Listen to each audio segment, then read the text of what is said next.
Mesdames, messieurs, bonsoir à tous et à toutes, bienvenue aujourd'hui pour cette nouvelle vidéo sur cette chaîne, en fait, parce que c'est pas une vidéo réaction ou quoi que ce soit, on va parler aujourd'hui d'un sujet qui m'intéresse et qui intéresse bon nombre d'entre vous, c'est le visuel dans la K-pop. Alors pourquoi je fais cette vidéo? J'ai fait récemment un petit sondage qui s'affiche juste là, sur est-ce que vous voulez qu'on crée des débats ensemble et qu'on en discute. Vous avez été nombreux à dire oui, enfin par rapport à ce que moi je m'attendais, hein, parce que moi je pars du concept où si vous regardez mes vidéos c'est que pour voir un mec réagir à des musiques quoi. Mais effectivement je voulais en parler parce que je considère que c'est quand même un truc ultra intéressant. Moi je vais vous poser 3 questions et vous répondrez ensuite en commentaire ce que vous en pensez. Je vais vous poser 3 questions maintenant, comme ça vous savez à peu près à quoi vous attendre.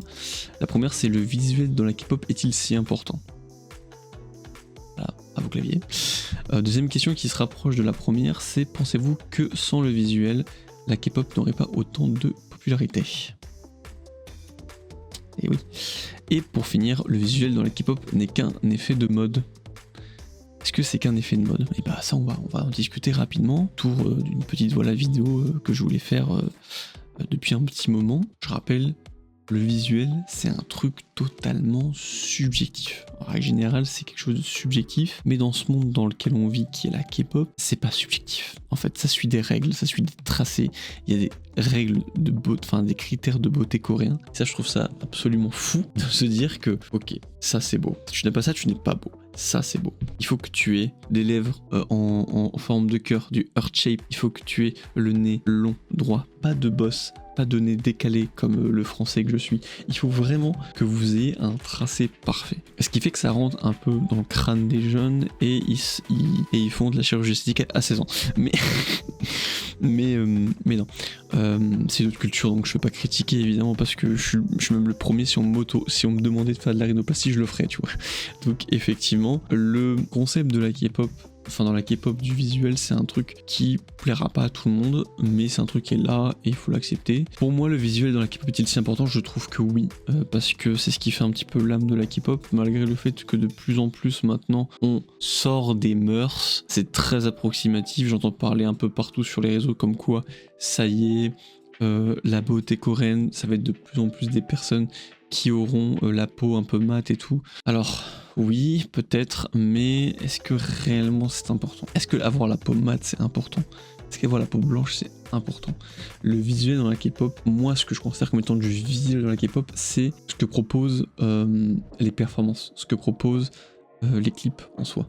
Alors certes c'est cool de voir des belles femmes ou des beaux hommes danser. Alors, beaux hommes c'est pas vraiment mon truc, hein. Moi je suis plutôt femme. Mais certes c'est plutôt intéressant, mais force est de constater qu'effectivement les gens perdent quand même conscience que c'est que des gens en fait.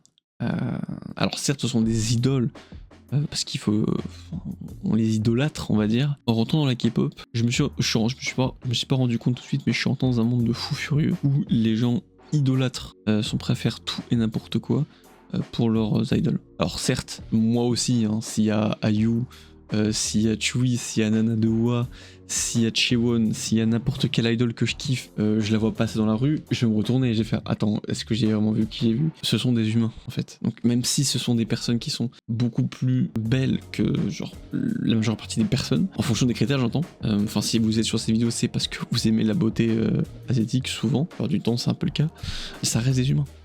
Et ça les gens ils oublient en fait. Donc le visuel est important. Pour moi, dans ce qui est de la production, les personnes sont belles, certes, ça commence à être grave à partir du moment où t'es là, t'as 13 ans, t'as 14 ans, t'es naïf, et tu penses bêtement que quand tu vas aller en Corée du Sud pour ton voyage, tu vas tomber sur Jimin dans la rue en fait. Ça ne marche pas comme ça. Le visuel est important dans la limite du raisonnable. Si tu commences vraiment à faire en sorte que le visuel soit tellement parfait que tu bourres le crâne des jeunes à leur faire croire que voilà tout le monde est comme ça, non. Moi, je suis désolé, quand j'allais à l'université, je suis pas tombé sur une Chaewon, je suis pas tombé sur Yujin, ni Lee Yujin, ni Yeji, ni IU, ni toutes ces personnes qui sont magnifiques, en fait. Non, je suis tombé sur des personnes lambda. Alors, je suis tombé sur des femmes magnifiques aussi, mais c'est pas des meufs qui sont en fait, c'est des gens lambda. C'est juste qu'en fonction des gens, tu vas trouver des gens beaux et des gens pas beaux.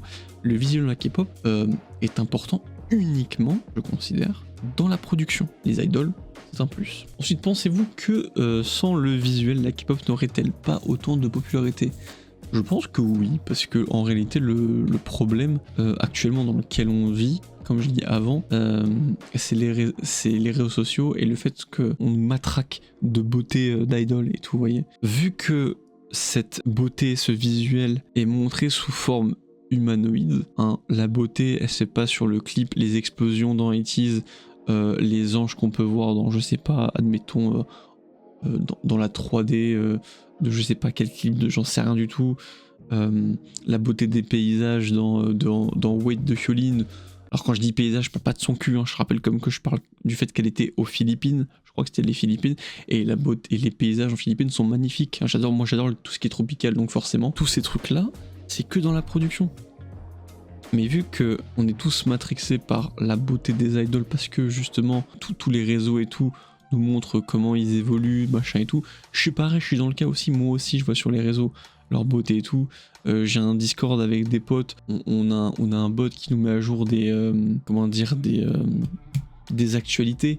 On se dit ouais, il y a eu un post de cette personne, on regarde en mode putain ouais, c'est vrai qu'elle est belle quoi, tu vois. Et c'est là que tu te rends compte qu'effectivement bah, t'es matrixé par la beauté en fait. Alors que c'est rien. C'est juste des gens lambda en fait. Mais c'est juste que, comme je l'avais dit dans je sais plus quelle vidéo réaction, tu sors d'une journée de travail. T'es là, t'es triste, ton boss t'a gueulé dessus, ou alors tu sors d'une journée de cours, admettons, t'as envie de te reposer, t'as envie d'être chill, t'as envie de pas te faire chier, t'as une journée pourrie, voilà. Google, tu vas sur YouTube, tu tapes un MV n'importe lequel, j'en sais rien, je sais pas, Loco de Itzy, qui n'est pas heureux, tu vois une belle personne. Moi je suis désolé, quand je vois genre Yeji danser, avec sa petite coloration rose-brune, bah moi ça me donne le smile, je me dis putain elle est super belle quoi, tu vois, moi ça me donne le smile. Il y a plein de gens qui prendront ça pour un truc de fou malade, de psychopathe, c'est juste des gens. Les gens oublient que ces personnes sont juste des gens. Le visuel a autant de popularité uniquement à cause de ces idoles, à cause du fait qu'elles sont transformées visuellement pour plaire au public. C'est comme ça que ça se fait. C'est comme ça que la popularité de la K-pop a autant évolué. C'est simplement parce que les gens qui te sont montrés dans ce monde-là sont magnifiques. Et elles font des chorés qui sont impressionnantes par temps à autre. Et t'as envie de faire comme elles. Et donc du coup, tu te mets à danser, tu te lèves. Bon, moi j'ai pas de place, tu vois. Mais tu te lèves et tu dis putain, moi aussi je veux le faire, tu vois. Et c'est ça en fait qui joue. Le visuel de la K-pop a boosté la popularité. Pour moi de la K-pop en fait. C'est pour ça. Pour moi la main raison pour laquelle tout a évolué dans la K-pop, c'est à cause du visuel. Regardez par exemple SHINee, FX, SNSD. À l'époque en 2010, c'était pas connu la K-pop. Non, ça existait déjà depuis super longtemps. Pourquoi ça a explosé? Parce qu'ils se sont mis à mettre le budget sur les productions. Ils se sont mis à se maquiller, à montrer un peu la gueule et tout, faire des trucs simples, basiques, tu vois. Puis l'explosion des réseaux sociaux. Et tu vois ça sur les réseaux, tu te dis putain, wow, incroyable, ça a l'air sympa, c'est quoi ça? Et c'est là que ça pète. BTS, EXO, Blackpink, Twice. C'est là que t'as gagné en fait. C'est pour ça que, selon moi, la K-pop a explosé, en fait, tout simplement. Et on finit du coup sur la dernière question. Le visuel dans la K-pop n'est qu'un effet de mode. Alors ça, c'est une question très vaste parce que là, on parle du futur. En fait, on parle pas de ce qui s'est déjà passé. Alors pour moi, j'irai pas m'élancer dans le futur. On a eu cet effet un peu, je reviens sur ce que je disais tout à l'heure sur la couleur de peau, cet effet un peu mat qui était à la mode en 2012. Et là, entre Yel de Aiki, Hyolyn, Gelly Yunis, les peaux mates elles commencent un peu à se faire reconnaître. Donc effectivement, il y a un monde où le visuel en fait est un effet de mode en fonction de si la K-pop s'adapte ou non. Si par exemple la mode en Corée c'est la peau mate, tout le monde va essayer d'avoir la peau mate. Si la mode en Corée c'est la peau ultra blanche, tout le monde va avoir la peau ultra blanche. Sauf que bah vous savez quoi, la mode en Corée c'est la K-pop. Tout est rempli. Tu vas dans les markets, tu vas dans les rues, tu vas sur les boîtes de coca, tu vas absolument partout. K-pop est partout. Toutes les idoles elles vont s'habiller d'une certaine manière et tu auras tous les fans qui vont suivre cette mode. Regardez par exemple Mini Jean, le problème qu'elle a eu là, quand elle a fait sa conférence de presse, elle avait une casquette bleue et un haut vert. Vous vous souvenez de ce qui s'est passé après? La casquette bleue ouverte, après c'était partout sur les réseaux. Ce truc-là était en rupture de stock, je crois en plus, j'ai cru voir, mais c'est n'importe quoi. Pour moi, la mode, le visuel de la K-pop n'est pas un effet de mode. Elle est la mode en elle-même. Je trouve ça vraiment impressionnant de voir à quel point ça peut autant impacter le monde. Donc, question rapide, question peut-être un peu simple, mais très objective, parce qu'on peut pas savoir comment va être le monde plus tard, mais voilà. Donc pour conclure, moi le visuel c'est un truc pilier dans ce milieu. Je considère que si la K-pop perd son visuel, perd son âme, dans ce cas-là, autant regarder tout et n'importe quoi en fait. La K-pop c'est un truc qui est tellement unique que si tu retires ça, bah tu retires son âme. La J-pop c'est pareil. La J-pop a son propre style. Si tu retires la J-pop et tu l'américanises, ça perd son charme. Donc en fait, si tu américanises la K-pop, tu perds le charme de la K-pop. Donc le visuel pour moi doit rester ce qu'il est. Il doit rester authentique à chaque groupe. Hive doit rester avec ses sets là. 80s doit rester avec ses trucs d'explosion de partout, ça pète tout le temps, c'est ultra violent. Le Seraphim pareil, ça tape, ça tente des trucs avec le voguing dans Crazy. Mais XD, c'est pas vraiment de la K-pop, mais c'est une agence coréenne qui le fait, mais son concept d'alien, là, le truc un peu n'importe nawak, pareil. Faut que le groupe garde de son âme et arrête de s'américaniser. Parce que si tu américanises un groupe, ça perd son âme. Alors si tu américanises le visuel ou global d'une production de K-pop, dans ce cas-là, bah, tu ruines la K-pop. Enfin bref, ça sera tout pour moi. Je suis assez curieux de voir si vous allez répondre ou pas à cette petite vidéo. N'hésitez pas vraiment, ça. Je lis vraiment tous les commentaires que vous laissez. Même si je vous réponds pas, je vous ai vu, hein, vous inquiétez pas. Donc n'hésitez pas à me donner un petit peu votre avis là-dessus. Et tous.